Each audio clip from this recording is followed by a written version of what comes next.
So if we look at life in a scale, in a linear scale, in inches, assuming that every inch, like every inch shown here, is equal to 10 million years old. So just think about that.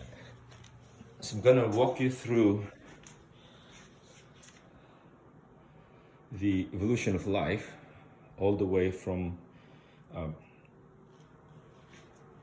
first appearance of early microbes.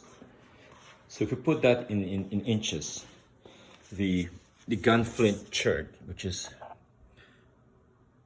this one here, and the earliest form of life found in stromatolites, were around, probably close to around shortly after 2 billion years old, right? So the gunflint is right around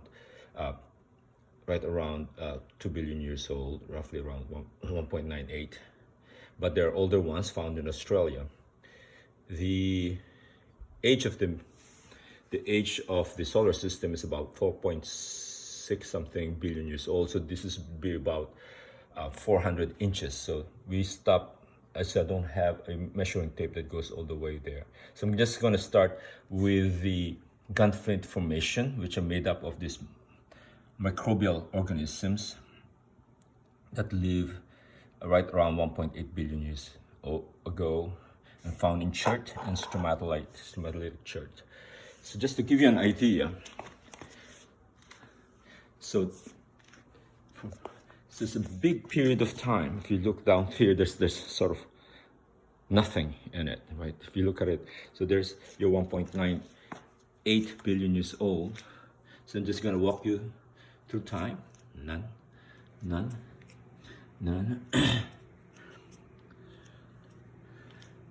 It's not until we get through this one. This is the Ediacaran Namiana simplex, which is about 550 to 600 million years old. So that if we put that in, if we divide that every 10 million per inch, that would end up right around 60 to about 55 million, 55 to 60 inches. So right around from here to right around somewhere here. So that's the earliest, one of the earliest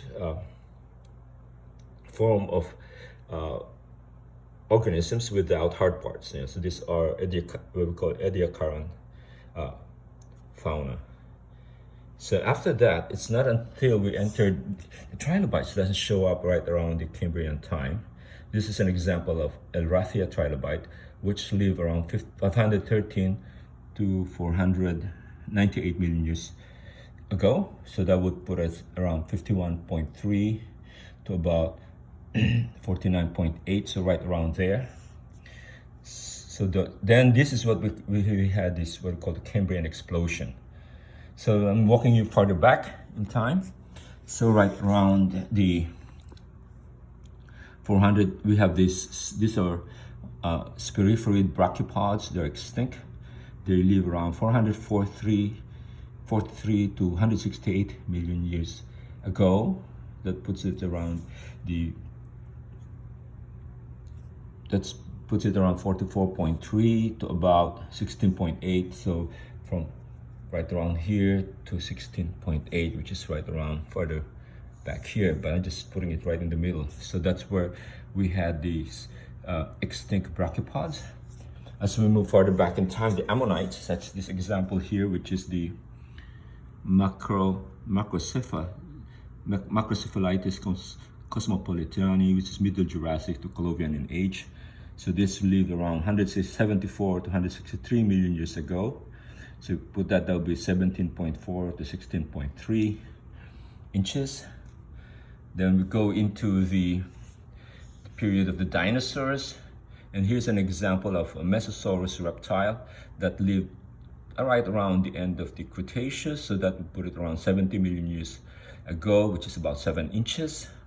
And then we enter into some of the Eocene fish found in Green River Formation in Wyoming.